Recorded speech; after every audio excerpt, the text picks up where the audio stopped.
Good evening, our football fans from around the world. It's Nigeria 1, Zimbabwe 1, and it appears our World Cup qualifying campaign is in tatters.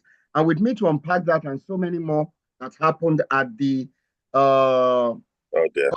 Godswill Akpabio Stadium. I think that's part of our problem, apparently, is Kunle Williams. My name is still Afolabi. Kunle, you're welcome to the show.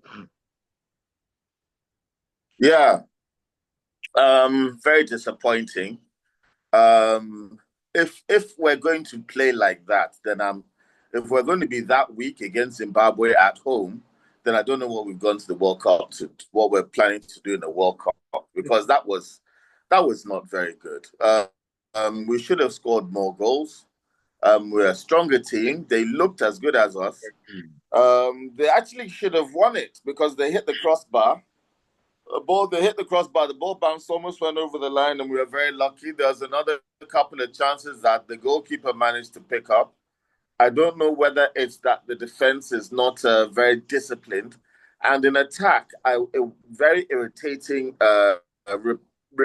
issue on our left wing. When Moses Simon got the ball, his crosses were poor.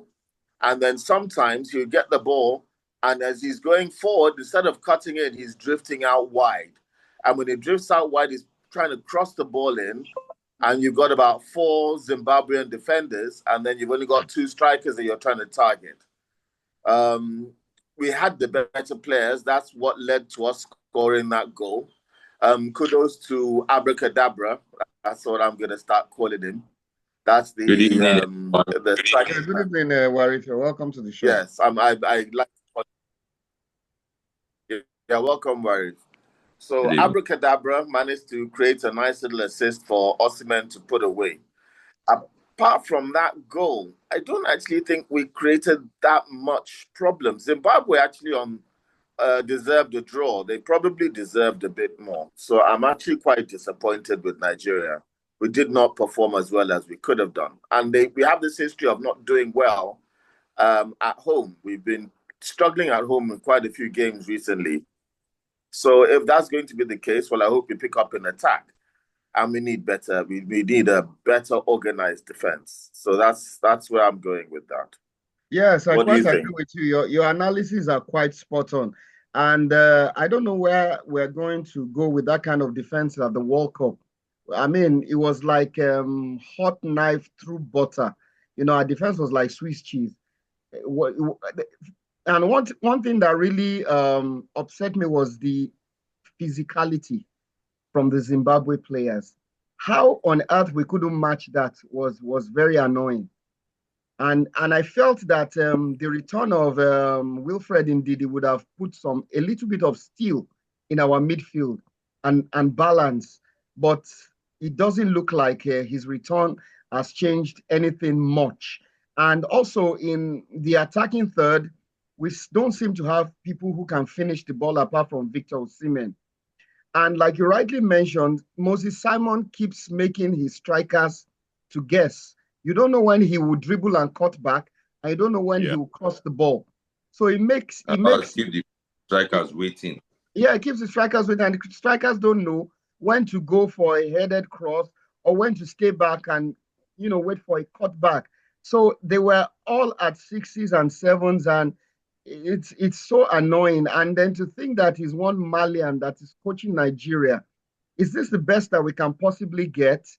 I mean, we've had a lot of great players over the years who have played under elite coaches. I don't know why we have. You should know Nigeria.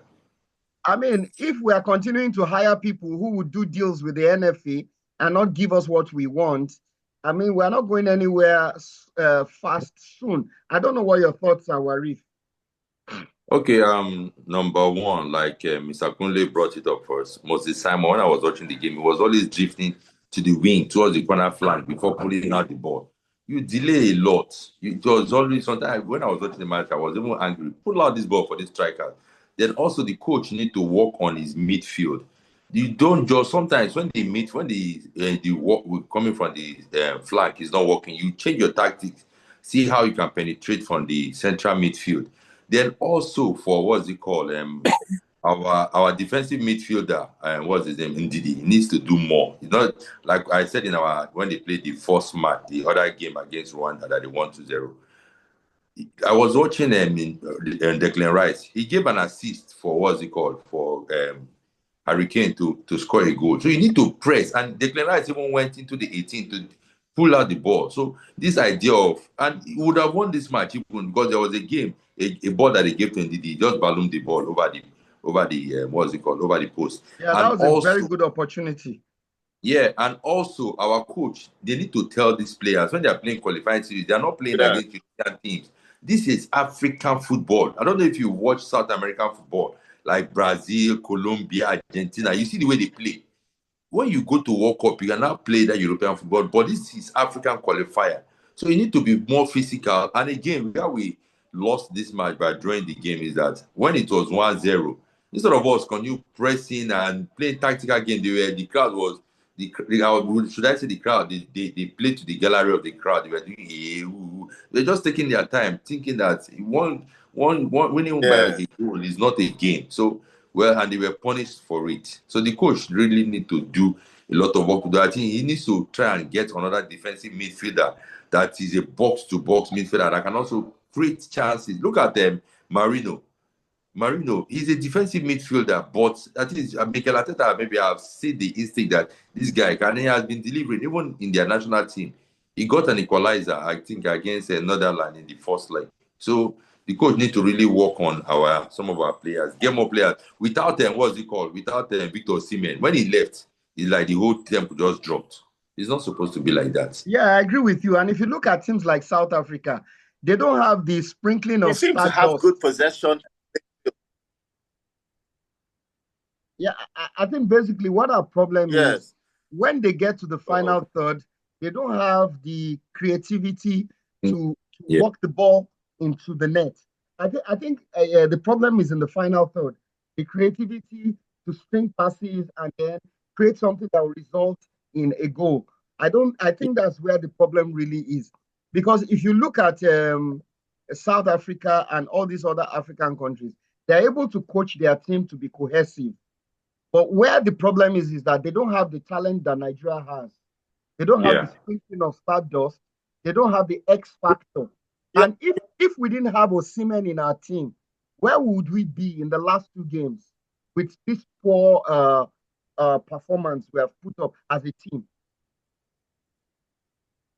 Yes, we seem to have a lot of possession in the midfield, but we didn't look very threatening. And after we got the goal, yes, it was artificially clear that we wanted to sit back on that goal. We took off Iwobi, we took off our creative player, we took off our striker, we brought in a defensive midfielder, then we brought in an inexperienced young Bruges midfielder as well. And we just decided to sit back on that lead. We didn't really decide to come out again.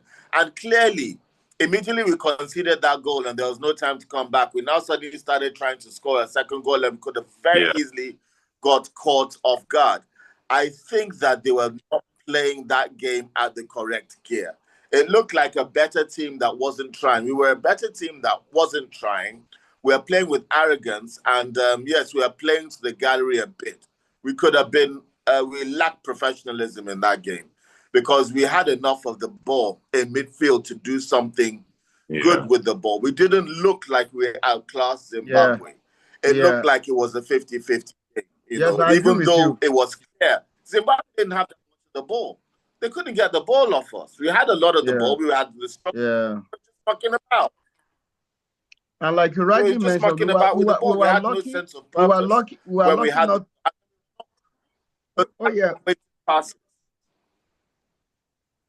We were lucky not to have lost that game. Yeah, we weren't waiting our passes. We're just, instead of passing, pass the ball. Pass the ball. So players were not having time to run onto the ball. They're not having enough time to take a proper touch on the ball because we're not waiting the passes. When you pass to somebody, you want to wait it. They're not timing it. Sometimes they hit it too hard, it goes out for a goal kick. Sometimes they hit it too hard, it literally bounces off the other player because he doesn't have enough time to control it or to pass it in. There was no finesse in it. It's like they ate too much ember and they had too much energy. And every pass had to be like half shot. They're not waiting passes. And again, it's like the doing try and error. There was an arrogance to the game. It was like trial and error. And I think Nigeria is suffering from a dearth of quality midfielders, whether it is attacking or defensive.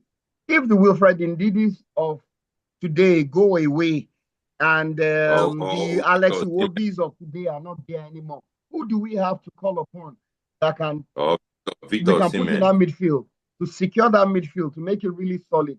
I think that's the problem. We really don't have any midfielders in world football today, and it's affecting us. I don't know what your thoughts are, Kule.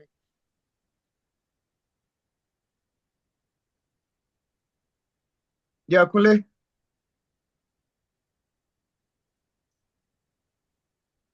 Kule, are you there? Yeah, so we look very promising against Rwanda, and we look very comfortable against them. And we looked we did not we looked, I don't know whether we were organized, but we were not professional. Let me put it that way. We were not professional, we were not aggressive. We could have lifted our to get out of second gear. We could have got out of second gear and put this game away comfortably, but they just refused to do so. They just didn't take the game seriously, and they paid for it in the end. Oh, yeah. Kule, I was saying that we have a dearth of midfielders. I was saying that we have a dearth of midfielders. Sorry, what do you think? Signal's bad. I wasn't hearing you well. Oh, yeah. I said we have a dearth of midfielders. No defensive. The network is cracking. No attacking. Yeah, we don't have. We need a bit more creativity in the midfield.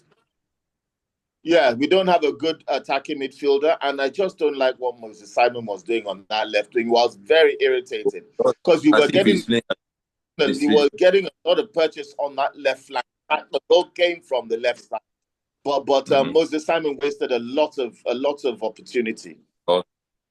Tosin was good. Tosin was defenders actually played all right. I won't actually blame our defenders. Yes, it was. They were cutting out our midfield and simply trying to play the ball in and over our defenders. And there was no midfielders there. It looked as if we were outnumbered. I don't know.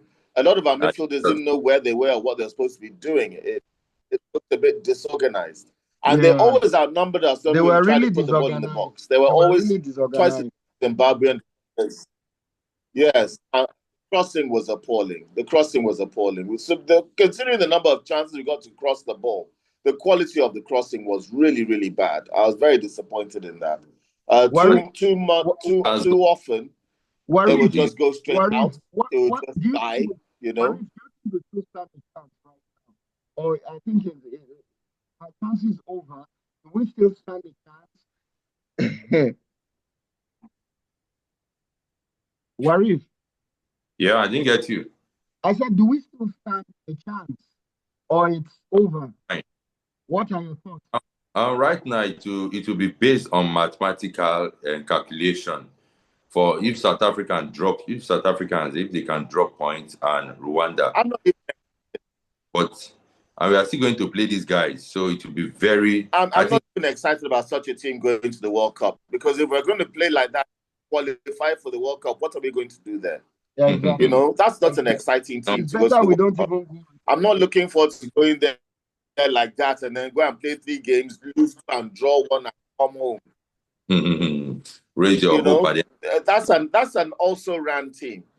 There's no excitement. There's excitement that even if we don't win, we can knock down a big team. We can get to the second round or quarterfinal but this team doesn't look like it's going to do anything magical at the World Cup. No, not at all. Not at all. So I'm sort of indifferent about us qualifying if we're going to play. Yes. I think the coach needs to do more. The coach does not.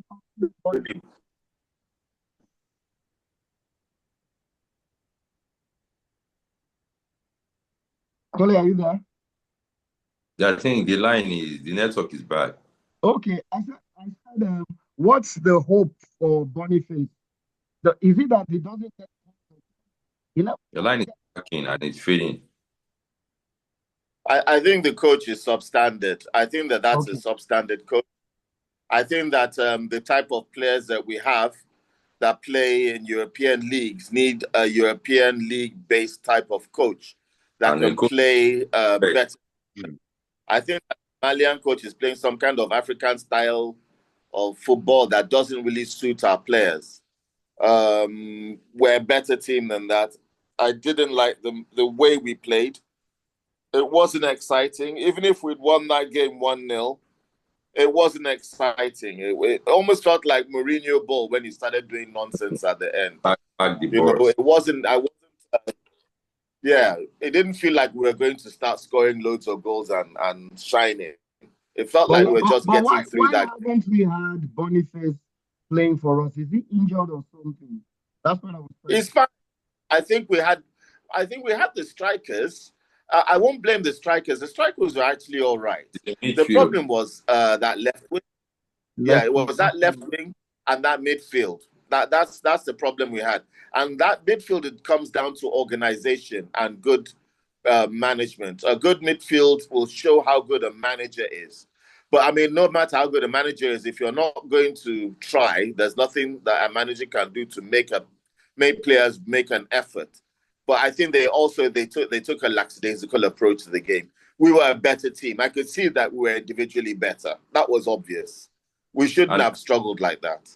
And there's something I noticed in this Super Eagles squad is this. When Osimhen is in the field, he motivates the player. You see that seriousness. Let's go get it. Let's go get it. But once he leaves, it's like the tempo, their morale, or I don't know, drive will drop. Osimhen is not... He deliver. He always have this hunger. Let me deliver. So without him, doesn't mean we can't score. Ekong lacks the leadership of a captain. I think he's too quiet. He doesn't have that impact of lifting the team. Your captain should lift the team. Defense. If they're gonna keep doing that nonsense, then just make Osimhen the captain. Then Osimhen, I think, is a better captain. I agree with you. Osimhen, I think, is a better captain. Now look at the table here. What hopes do we have, Warif? We're fourth with 7 points. I think the chance that we have is against South Africa. I don't see us getting anything, but it's for us to try and push out Rwanda. If we can beat South Africa. Those South African can beat all these teams, but we're just not serious. We're just not to themselves. They are well coordinated, and they have the drive. How many games win? How many games have we won? We've only won 1 game out of 5 against Rwanda, Benin, Lesotho, Zimbabwe, and South Africa. What are we going to do against teams like Germany and England and France? Let's try and qualify. When we qualify, we'll know at least. This is why you see that just having good players is not enough. You need good management off the field. You need good leadership. You need to play as a team. We need a cohesive unit. We don't have one yet. Mm-hmm. Yes, it just looks like we have 10 accountants in Osimhen. That's basically what it looks like. It looks like Keith and Richard from what's it called? Human Resources came, and maybe you and I, and we decided, okay, just give Osimhen the ball. And for the rest of the time, we just loaf it around because we're better than them. And we don't need to try hard. That just looked a mess. It showed everything that's wrong with NFA. Because the reason why we have a coach is because the NFA are lousy. And because they're lousy, we can't get best in class. Best in class will run away from us. And we've got to manage all these lowly coaches. I mean, what's the pedigree of this coach? Yeah. I mean, these players are playing in top teams in Europe. And we're getting a coach. We need to have a coach that's played at the top level. Of course. These players are playing in top teams. They are being coached by elite coaches. So that's where the problem is. Yes, because, at the end of the day, if you look at the players in Premier League and the players in Division 3, they're just as quick, they're just as fast, and the difference in quality between them are margins. And it's only a quality coach that will be able to exploit those margins. But if you've got a mediocre coach, you can have a Division 3 team beating a Premier League team if the coach does not know how to get the best out of that team. Well said. And that's exactly what just happened. So that's, I think, the structure of that team. Because individually, if you look at the individual play, it was obvious. Every single one of those Nigerian players was stronger on the ball, was quicker on the ball, and they had better More ability on the ball. skillful. But they were just More mucking skillful. about like some kind of, like it was lunchtime school practice. They were not organized. They were not organized. They were just playing pure skill and individuality. His name, Chukwu, is another. The guy will dribble. When you're not supposed to dribble, he wants to dribble. Just like Pius Ikedia. You want to dribble. I don't like that such kind of players. Okay, guys, we need to head out. Your last one. Yeah, I'm not excited about this national team. It's not serious. Even if we do qualify, it's not going to do very much in the World Cup. And I'm very disappointed. So, I mean, I'm not even that anxious about us qualifying if we're going to play like that. No. I'm not optimistic at all. Not optimistic at all. Not just because of this game. Rwanda looked promising. That was the first time I saw this coach come out. But then this shambles. It was a shambles. I mean, it was a bunch of better individuals playing a bunch of second-rate players, because Zimbabwe is a second-rate side. But as bad as on a good day when Nigeria was Nigeria, I would have looked at this group and just ticked everything off as victories. It is a straightforward group, and we're into the World Cup and we're trying to qualify out of our group. If we qualify out of this group, we're not qualifying out of any World Cup group. Not on that kind of football. Oh yeah, it's just a get out of jail kind of thing.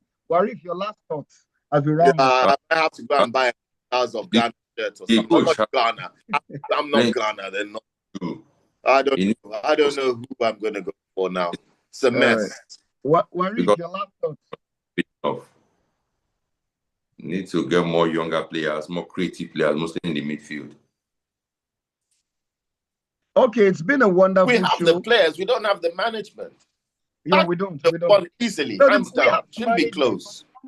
Is the manager that was scouted for them? It's the manager. I mean, okay, we're missing creativity in the midfield, and we need a bit more on the left wing. But that's small little things. The players are good enough. Even as good as they're good enough. They're just mucking about. They're not organized. Yeah. Sure. Okay, guys, we need to head out, and it's been a wonderful. We're all sulking at Nigeria's draw with Zimbabwe 1-1, and it has put our World Cup qualifying campaign in tatters. And from Arif and myself, it's bye for now.